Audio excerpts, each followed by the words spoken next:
a worst-case scenario that is now detached from the fundamentals as we know them. Now, we think that those fundamentals will deteriorate, and we'll see that play out with more economic data, but a lot has already been priced into the stock market. We expect the turbulence to continue, but over time, as this health crisis ebbs, we expect to see some better options for investors. We don't really know what the fundamentals are, do we, Ron? No, and Tyler, I went back and looked at some of the data from the Great Depression, where we saw from 1929 to 1932, industrial production dropped more than 40%.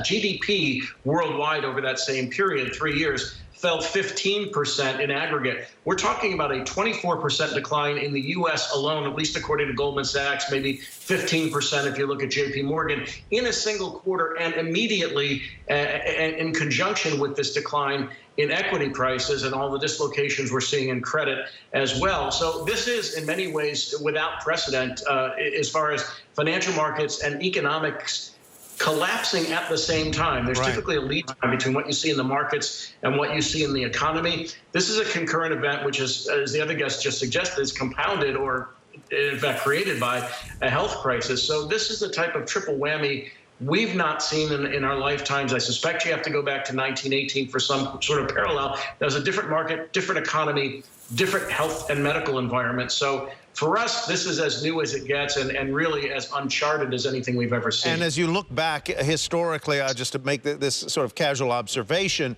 in those prior markets, even going back to 1987, the public's participation in the market was not what it is today. Today, people have 401ks that are tied to market performance. Today, millions and millions of Americans invest in index funds and passive structures like that. So the reach of this economically and into the household is deeper than it was in 1929, deeper than it was in 1987. Neela, let me turn to you. There's been a lot of talk, and we've heard it. It is all well-intentioned, I'm sure.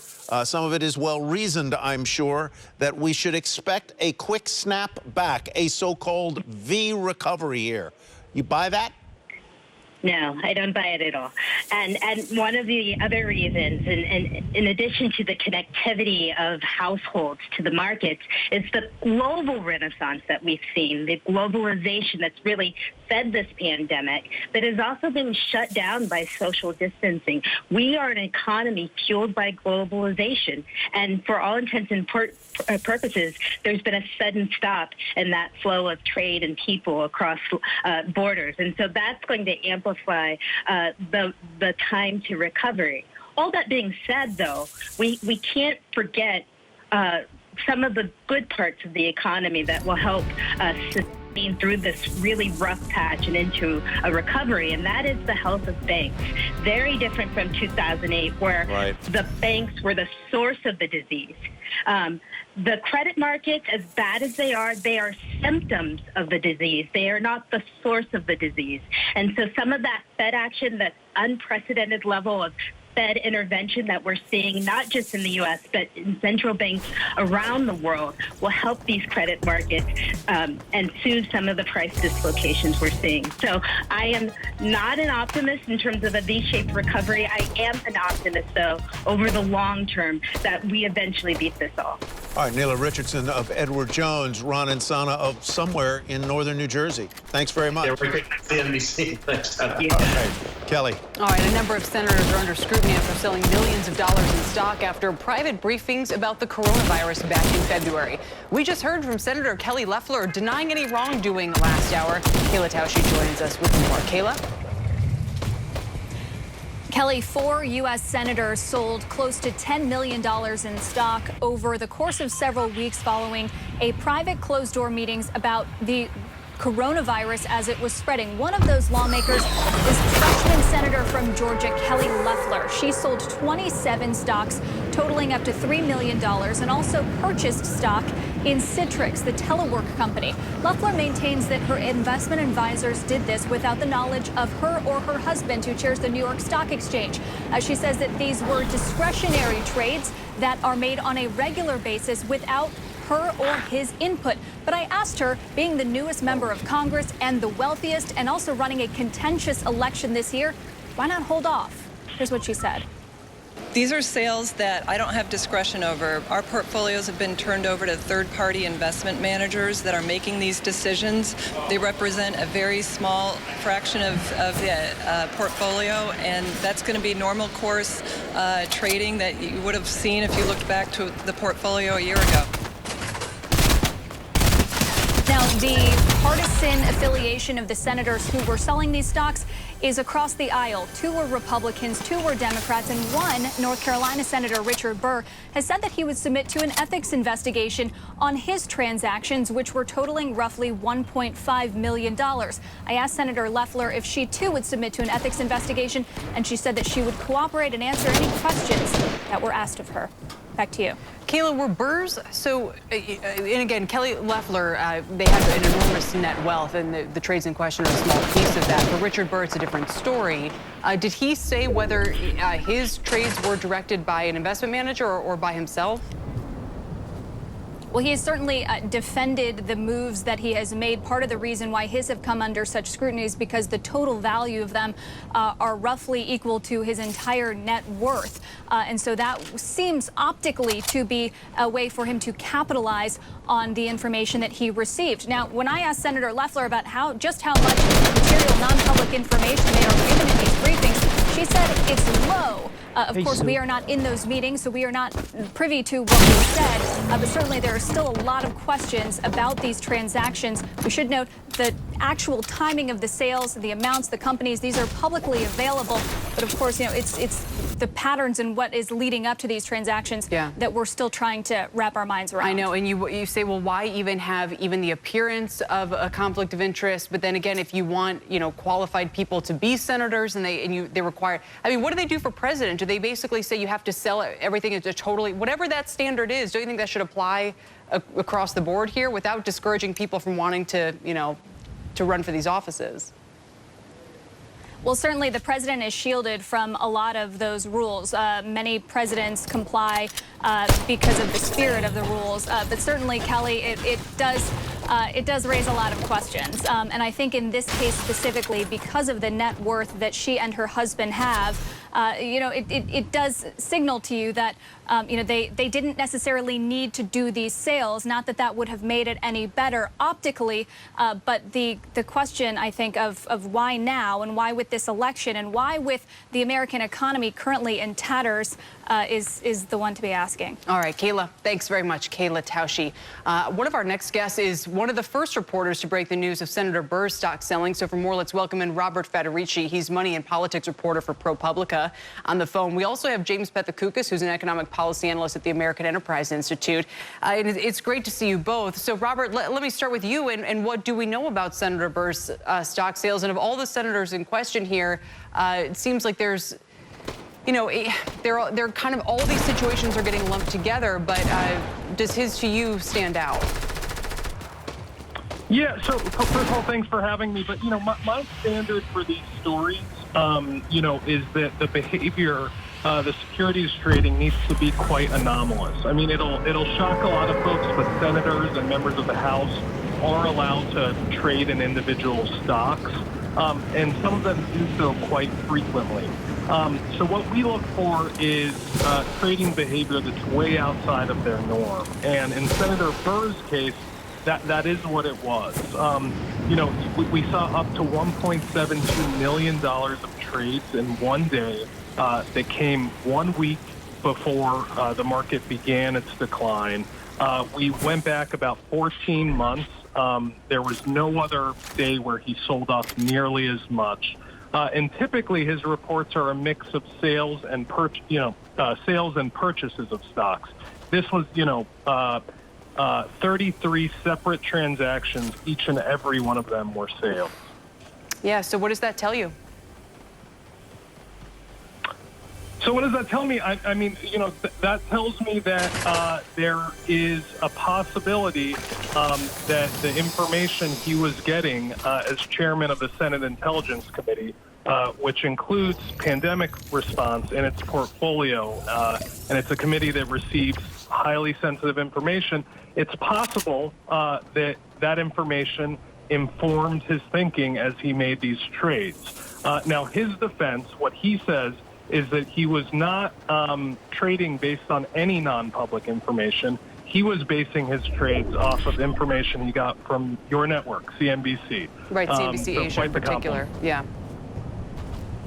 Do we know, by the way, that he sold fully 1.7 million, or is it reported as a range? So it's up to 1.72. It's at least $628,000. And as far as members of Congress go, Senator Burr is not particularly wealthy. I mean, compared to the average American, he is. But this would have made, even if it was at the bottom of that range, this would have made up a significant fraction of his net worth. Jimmy, let's bring you in here. Frankly, look, I mean, at CNBC, we are very restricted on what we can trade, can't do single names, so forth. Why not just have that standard for Congress? And what more would you say about all of these reports in the past 24 hours? Well, certainly there have been efforts in the past, in the recent past, to limit, to ban individual stock trading. You can own mutual funds, ETFs, no stock trading. That has not passed. Certainly this looks like an opportunity to revisit this issue. I don't think it's a huge burden if you want to be in public office, that maybe you cannot have an active individual stock trading account, even if it's run by a third party. As far as these individual cases, we have to be careful. We don't want to hang these people. SEC investigations are often very detailed. They're fact-finding missions. They go to the state of mind. What did they believe when they made these trades? So there's a lot more information that would need to be gathered. Yeah, that said, I don't know if the public even is going to want to wait on that. I mean, in Senator Burr's case, it looks a little more damaging, I would say. What would the punishments be? Are we talking about punishments under securities law or something more specific to Congress? And again, is now the time? I know the Stock Act was passed, but something like this maybe suggests that there should be, index funds. I don't know what. I get it. You can't discourage people who have investments in wealth from running for Congress to be the worst thing you could do. You just have to find a way to make sure that even the appearance of using insider information doesn't happen. It's not I don't think it's a burden to be in an index fund or ETFs and not be able to jump in and out of the FANG stocks. You can still listen. I love individual stocks. I think that's great when people do that. But I think you can still have a perfectly fine portfolio and hold high public office and not be actively trading. Robert, Senator Feinstein, who was mentioned as well, has a blind trust. Would that solve the problem? I'm not in the solutions business. I'm not trying to dodge the question. My job is to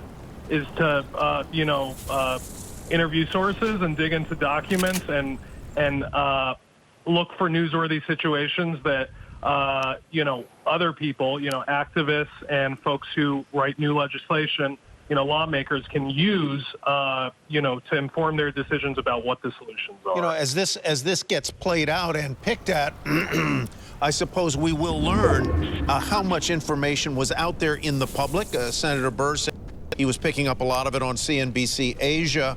But as you look down the road here, one of the troubling things is that, as I recall, Senator Burr, and I'm not sure about the senator from Georgia, were among those who were saying, don't over-worry this coronavirus. Isn't that part of the problem, Robert? Yeah, so he had, before he had done these trades, he had published an op-ed with Fox News, describing the U.S.'s preparedness for the coming coronavirus crisis as very solid. It was a very reassuring op-ed. But what he had told a private group of constituents from North Carolina, this was as part of a members-only club-hosted event, was that it was going to potentially lead to school closures, disrupt, business travel. So what we know is that while he had put out this public op-ed that was very reassuring about what the response would look like, we do know that he knew that there would be major disruption because of this virus. All right. We'll leave it there. Robert Federici, James Pethokoukis, thanks for joining us today on this story. You bet. Now let's get to Sue Herrera for the latest on the coronavirus. Sue? Thank you, Kelly, and hello, everyone. Just minutes ago, we learned that Italy's death toll has now gone above 4,000, with 627 deaths added overnight. It now has almost 1,000 more deaths than China did. And the World Health Organization is warning that health systems around the world are, quote, collapsing, saying it's not just a bad flu season, end quote. Coronavirus restrictions in the UK getting tighter. While many residents were already staying off the streets on their own, Prime Minister Boris Johnson is now shutting down the country's pubs, restaurants, movie theaters, and other places where people gather. Fantastic British companies already under huge strain, big and small. Workers who are finding that their jobs are under threat or going through no fault of their own. And to all of them, we in government say we will stand by you. And about 5,400 miles to the west, here is a very rare sight. Traffic is actually moving today on Los Angeles freeways. LA's mayor is praising the city's residents for taking his order to stay home seriously, and he is seeing the evidence from online traffic maps. Los Angeles and every freeway was green. That just hasn't happened in my life. So I've been very proud of my city that even before yesterday's announcement, the measures we had done earlier in the week, people are abiding by them because they know they care about their loved ones, they care about each other, and they want to get through this. You are up to date, and you can get continuous updates on the coronavirus crisis at CNBC.com. Ty? All right, Sue, thank you very much. New York Governor Andrew Cuomo announcing a stay-at-home order for the state, and Contessa Brewer is live in Manhattan with more as we are at session lows. Contessa. Tyler, 100% of the workforce deemed non-essential is now ordered to stay at home. That means no switching on and off with your spouse to go into the office. It means that those who are out and about can still use mass transit, but only if it's absolutely necessary. Let's talk about who is deemed essential, who's still going to work. That is, of course, healthcare. It's grocery stores, it's pharmacies, banks, childcare. The governor was even asked if services like Verizon and Apple are considered essential. He said absolutely. In fact, he's asked the internet service providers to ramp up their capacity and to make sure that they're not charging people on data. For businesses that do not comply with this order, there will be consequences, fines or summonses. We're told that if crowds gather, the police will come in and break them up, although they are unlikely to get tickets. And that there is now a 90-day moratorium on commercial and residential evictions. Why is this happening? Right now, New York State, which accounts for 6% of the nation's population, accounts for some 50% of all coronavirus cases. Very shortly, the governor and the mayor of this city say that we may be in a predicament where they don't have the life-saving supplies needed, that they don't have the 110,000 hospital beds that may be needed to deal with this coronavirus outbreak. And so he says it is essential that if you do not have to go to work, you stay at home. Tyler. What are the streets like in New York City? Dead. I have not seen it like this. Even after Hurricane Sandy came through lower Manhattan, where I'm standing now, there was water up to here. It all swept back out. The businesses were wiped out. There was still far more activity then than what I'm seeing now, Tyler. All right, Contessa, thank you very much. Stay safe. Contessa Brewer from Manhattan. Kelly. Well, despite states acting fast now to try to flatten the curve of new infections, new data from test results shows it is actually going the other way and steepening. Meg Terrell has more for us. Meg?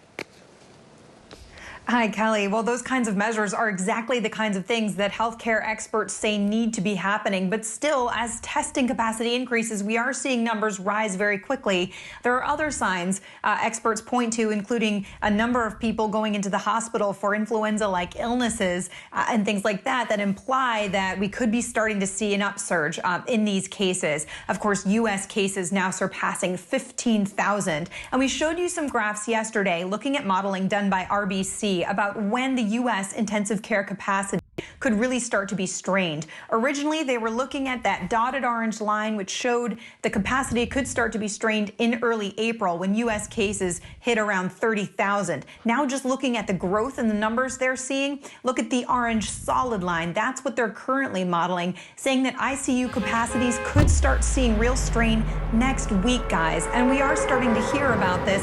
Justin Contessa's report right now from New York, the concerns about supplies, available beds. This is a real concern that we're hearing from people who are looking at these numbers, which of course are rising because of increasing testing capacity, but also obviously the disease is around in large numbers. Tyler and Kelly. Is there a way to separate what you just nailed there, Meg, and that is the idea that now, a week ago, we didn't know what we didn't know. Now we know more about what the level of infection is. Is there a way to separate that so you can say, this, we're seeing more because we're testing more, or we're seeing more because more people are getting sick? Well, health experts are using every available tool right now, and unfortunately, the testing still isn't as broad as it needs to be to really truly know everybody who has the infection or who has had the infection.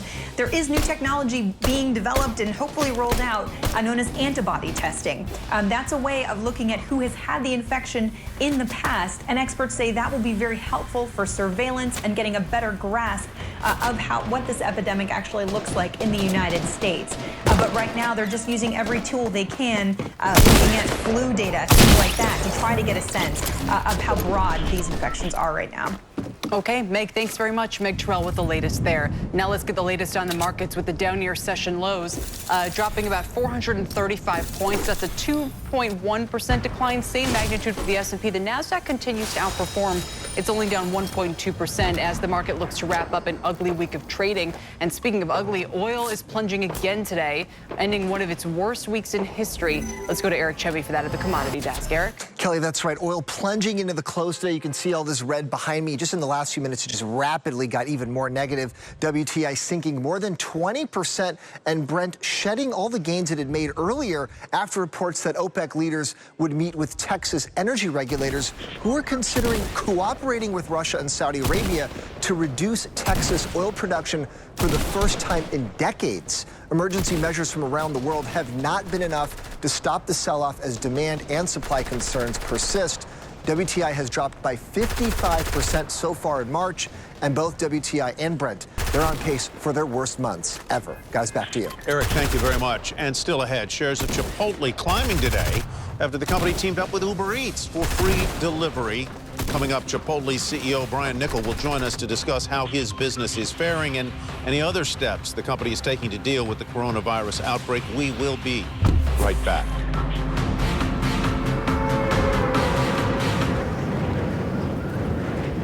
Today's Forex Update is presented by Interactive Brokers. 125 markets, 31 countries, 24 currencies.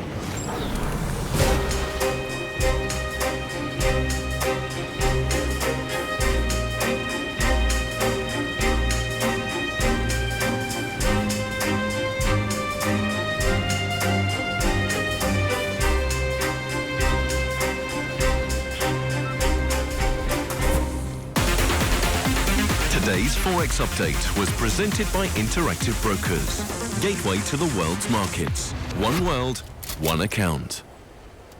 Interactive Brokers charges 2.59% for a $100,000 margin loan. Do you know how much your broker charges? Upwards from 7.82% at Fidelity or Schwab to as high as 8.5 to 8.75% at Ameritrade or E-Trade. Move your account to Interactive Brokers and save at least $5,200, or much more if you're big bucks.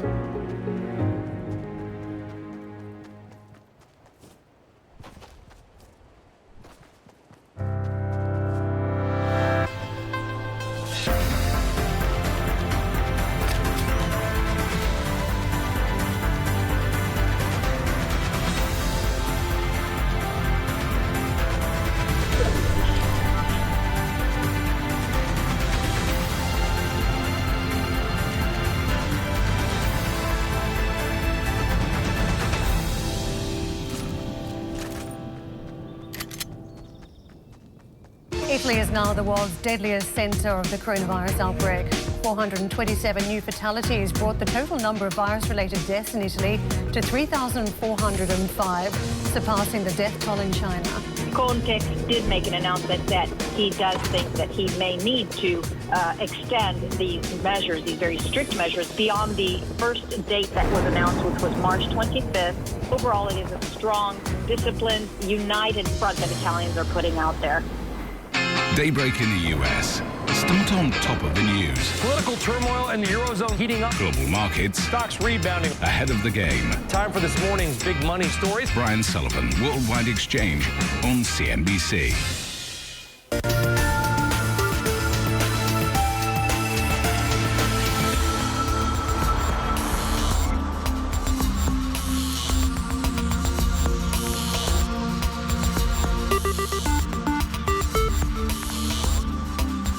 Come back. Stocks are at fresh session lows right now after that oil close. The Dow's down 2.5%, just briefly more than 500 points right now. The NASDAQ still hanging on to a relative decline of 1.5%. But here's what's going on with oil. As we mentioned just at the close now, WTI plunged more than 20%, just kind of right into that event. Let's bring in John Kilda for more on this move. John, you know, we had been trading weaker throughout the session, but that happened all at once. What's going on here? I think the realization, Kelly, that the demand destruction is mounting by the day. I mean, these announcements by Governor Cuomo and the governor of California, you guys had that traffic map on a few minutes ago. These numbers just keep growing. I mean, some of the estimates are as high as 20 million barrels a day of lost consumption. Okay, that's about 2 Saudi Arabias these days. Wow. The producers just, whether the Texas Railroad Commission wants to try to curtail or the Russians finally want to capitulate and try to curtail, they can't get it together enough right now to make any kind of meaningful difference unless it was really a severe reduction in supply. So this is only mounting, and it's interesting that you mentioned that about, how you don't even think it would make a difference. I just wonder, do we really want to go down this road where, we are joining the cartel of oil-producing countries, right? I mean, if it's us and Russia and Saudi, like, I'm all for. I don't want that industry destroyed. And I've seen other proposals, like maybe we tariff foreign oil. I don't know if that would work based on the type that we need to refine and consume here. But are there other ways to achieve an outcome that could help crude's decline from hurting those important parts of our economy without joining up with Russia and Saudi Arabia on this? That's just a ridiculous idea. Our companies are acting in a commercially reasonable manner. This whole past week, every company from ExxonMobil to Continental Resources have all announced significant capital expenditure cuts. The rig count was out a couple hours ago. It was down around 20 rigs. Okay, that's a meaningful amount. I think we all thought there might have been more, but trust me, there'll be weeks ahead where we'll see that count come down even more and more. So, the idea that we should somehow join in with OPEC is not where you want to be. You want our companies to operate in a commercially reasonable fashion. And what they had been doing, Kelly, was to operate leaner and meaner by the day to try to keep production going. But now this has broken their back. This price fall has broken their back, and they are responding. And that's how it should work. What we don't want to do is have them go completely out of business. But as I've been saying, even if there are bankruptcies in the sector, the plant and equipment will still be there. The wells will still be there. The oil will still be in the ground, obviously. So to the extent prices come back, they'll come back too. But at this point, a sort of window dressing type cutback by Russia or the Saudis won't do very much. They may get some stabilization, but certainly no significant rally. So on the screen right now, the price of WTI crude is below $20 a barrel, and the market itself continues to weaken as the oil plunge continues. The Dow's down about 550 points. So, John, take your point that it might not even do much if we're kind of trimming output between the U.S. and Russia and Saudi. The OPEC Secretary General Barkindo said he spoke with the Texas oil regulator on current market conditions. So if that's not going to do it here, then what will? Again, if your interest is to make sure that the oil industry in this country operates efficiently, but also that it's not wiped out by this. Look, this is hugely stimulative. Our consumer economy is getting decimated right now, obviously, because of the requirement that you really can't go out and shop and all the layoffs. But look, there are already some towns that have 99-cent a gallon gasoline at the local pump. That's a great thing. And so let this play out. Let's not be in a rush to have the pump price go soaring back higher, and then it would be the equivalent of putting a tax on consumers. Consumers need every little bit of help they can get, and 99-cent a gallon gasoline not only is a real help when you go to fill up your tank, but it also makes you feel good as a consumer, because it's such a super cheap price. Now, everybody knows that it's 99 cents for a bad reason and not a good one, but still it's stimulative to the economy and this consumer-driven economy that we have. All right, John, thanks for phoning in after that big move by crude into the close there. John Kilduff with Again Capital. Thank you, sir. All right, Kelly, thank you very much. The Dow sliding, as you see there on your screen, and now down 567 points. Meanwhile, the likes, and there you see it in a bigger picture, not that we needed it any bigger, down almost 3%. Chipotle, Papa John's, and Domino's, they are higher today after those companies lay out their delivery plans. And we'll talk to the CEO of Chipotle in just a minute. But first, Kate Rogers has a look at what is driving these moves. Kate. Hi, Tyler. Well, restaurant stocks have had really a wild ride this week as more states are ordering residents to shelter in place and limiting service to takeout or delivery. The National Restaurant Association has projected lost sales of up to $225 billion over the next 3 months, with millions of jobs on the line. Casual dining names have really been hit the hardest. While restaurant layoffs could be as high as 9.4 million jobs per Challenger, Gray, and Christmas, brands are hiring too. Both and Papa John's hiring 10,000 workers each to meet demand. Chipotle says it's continuing to staff up in both new and existing locations, and investors really expressing confidence in companies that have built out those delivery ecosystems. We're seeing pops, as you mentioned, today in names including McDonald's, Domino's, Papa John's, and of course Chipotle, which has said delivery is the fastest growing part of its business, likely more important now than ever in the age of COVID-19. Chipotle CEO Brian Niccol joins us now by phone. Brian, thank you for being here today. Yeah, thanks, Kate. So tell us how business has been so far and what precautions the company's taking as diners are ordering more delivery. Yeah, well, obviously, the rapid change in the environment that we're dealing with, our first priority was making sure that our employees were safe and felt confident to continue to give the Chipotle experience. We've got tremendous food safety protocols in place and a wellness program to ensure that everybody that's working is working healthy and can work confidently. And then fortunately, we've been working really hard over the last couple of years to build a digital system. So as we had to, pivot to our customers' needs around carry out and delivery, we've been able to keep all our restaurants open and continue to give customers a great Chipotle experience through delivery and obviously through carryout. We've talked in the past, obviously, about delivery being such a fast-growing part and an important part of your business. Are you seeing any staffing challenges? Or are you staffing up even more in order to meet this increased demand, which is sure to grow in the weeks to come? Yeah, we're continuing to hire for our current restaurants, and then obviously we've got a pipeline of new restaurants that will be opening once we, I think, get to the other side of this, issue right now. So we're continuing to hire, and I think one of the things that's great is bringing people into the Chipotle company sets them up not just for now, but in the long term to have a terrific growth career with us. Brian, it's Tyler Matheson. What, if anything, are you doing? You talked about the safety of your employees.